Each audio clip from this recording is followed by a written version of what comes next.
don't justify your prices, do this instead. This is one of the huge problems I see when people are trying to sell their high ticket programs, that they end up trying to justify or having to justify their price. I'm going to give you some simple strategies that really can be executable to stop this coming up as a problem, and then also how to deal with it when you get there.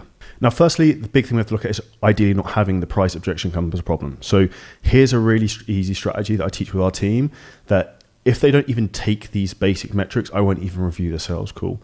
So number one is you need to know their partner's name. So ask that very early in the call if they have a partner, write that down. Number two is find out if they have kids, write the kids' names down. And you want to use these in the conversation, because the big thing we want to do is we sell people based on human dynamics and human emotion, right? We sell people not on the benefits and features of your program.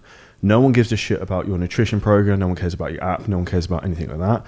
We care about how your program can potentially fill someone's basic human need. Now, where most people go wrong with this completely is that they are trying to sell on the benefits and the features of what they do. So they're talking about the hard work, whereas what you actually want to talk about is you want to sell people the holiday. You don't want to sell people the flight on the way there.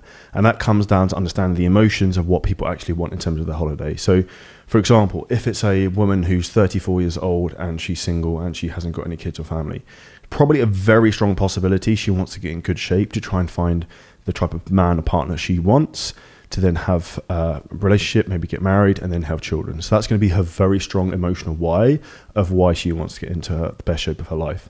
And you understanding what someone's emotional why is that time of why they've come to you is the number one thing that will see you successful. And that's where you have to really look at the person in front of you and embody their situation to understand, okay, this person's in this situation in their life, this position in their life, what's the likely outcome they want to have in terms of why are they coming to me? And the reality is, out the back end of that, probably the question you need to ask is the most uncomfortable question that needs to be asked. So a lot of the times is, are you looking to become more confident so that and get in better shape so your partner's more attracted to you? Do you want to be in better shape so your partner wants to have sex with you? Do you want to be in better shape so that when you walk into the boardroom at an office, people automatically respect you because you have a physical presence and an aura, which is a big one for high-level executives. Now, if we look at the two reasons most people won't buy, one is going to be a pricing objection, and two is going to be a spousing objection. So we're going to break these down in terms of how you'll basically handle these. Now, firstly, number one is we don't want to be justifying a price. So if you went to BMW and wanted to buy a BMW, you're not going to justify your price. If I went to Ferrari and I wanted to buy a Ferrari, I'm not going to go in there and ask, why is this so expensive? Now, you can determine your price within your own business based upon your overhead, the profit margin you want to have, your cost of living, your level of experience, and the level of quality of what you do. Ultimately, you can determine your price, but the secret hack most people don't understand, they don't charge enough. The fastest way for you to make more money is to charge higher prices and not have a race to the bottom. Because there's a lot of people doing bargain bucket prices. There's not many people who are charging premium prices. And if, say, for example, you want to make $10,000 a month, it's easier to get 2 clients of $5,000 or 3 clients of, say, $3,333 than get 10 clients at $997 or a bucket load paying you $250 a month. Now, when we look at pricing, say in a fitness situation, if we're using the emotion before the call, this shouldn't be something that's coming up. But one of the things I would try and do is break this objection before you even give into the price. And we come to pitching the price, you want to say it with confidence, and you don't want to sit there like a dumb fish, like it's £5,000 and just stare at them. So like literally I'll say to them, cool, so it's £3,000 to work with us for the next 12 weeks. How would you like to get started? This is what our onboarding process looks like. You have an onboarding call with Dan. This is what it looks like. This is the next steps. In terms of payments, what would work for you? Visa, Amex, MasterCard. So literally asking them to join. And a lot of people quote some of the price and they just stare there and look at them. And this is a really pointless thing to do and ends up with a really awkward, like, staring competition. Particularly if you're doing this on Zoom, it's very strange. So what you actually want to do is invite them to join your program, and you're going to find you get a lot more success from that. Now, some of the things I would drop into the conversation before this, depending on the type of avatar client I was talking to. If, for example, it was a successful executive, I would use the conversation of how much more money do you think you'd make if you were in much better shape physically, much more confidence in appearance, and maybe we could improve your cognitive function 10%. Like, you start to really reiterate to them in their language of how there's a huge ROI in this in terms of financial, in terms of their productivity, their energy and their focus.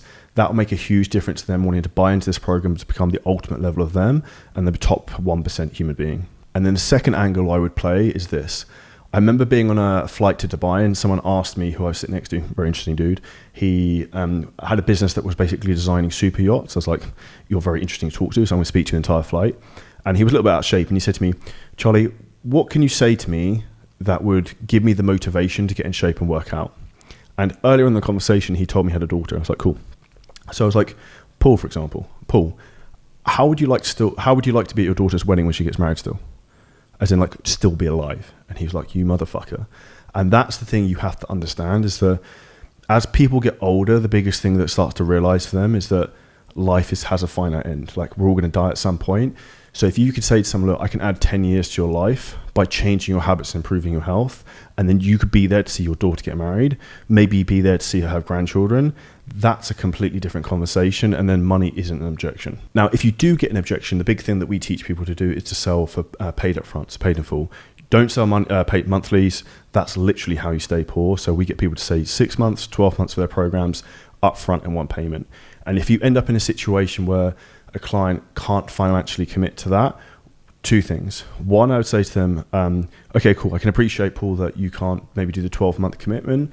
What would work for you instead? So literally put the ball back in their court, and you'll often not see that people come back to you like, I really want to do this, but I can do 6 months or 3 months. And a lot of people don't make the mistake of literally just asking the client what would work for them.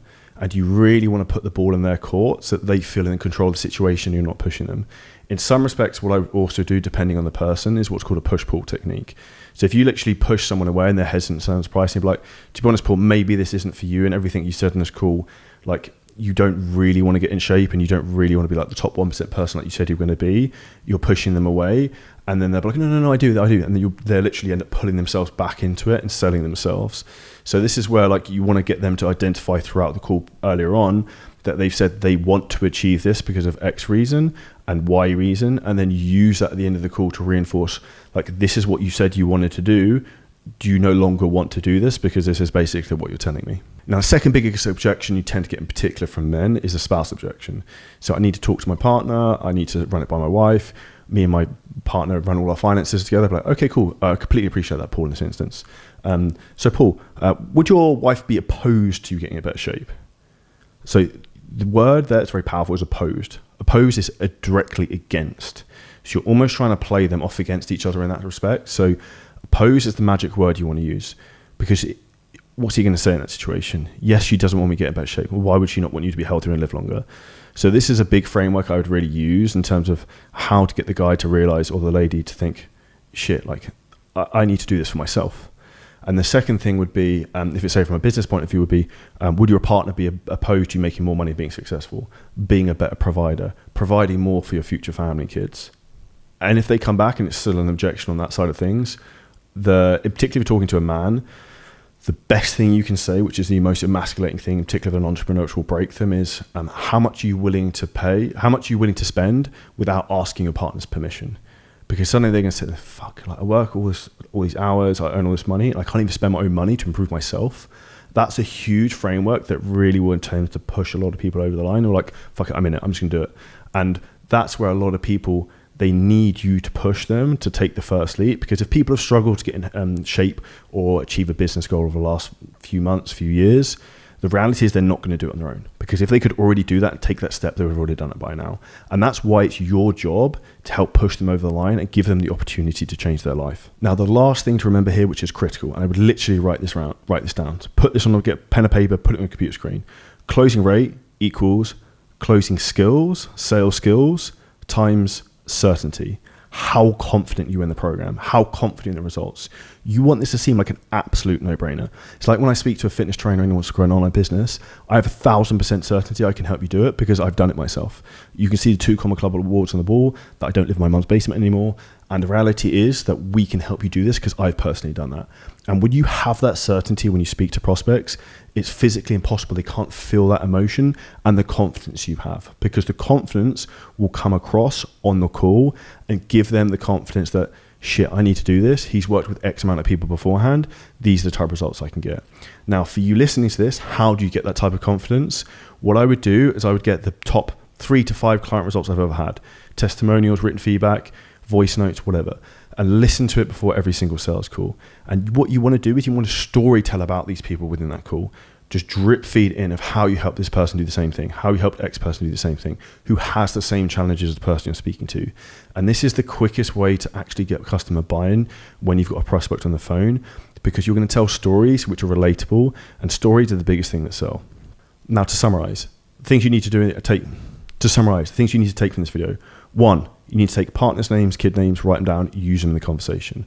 2, you need to storytell.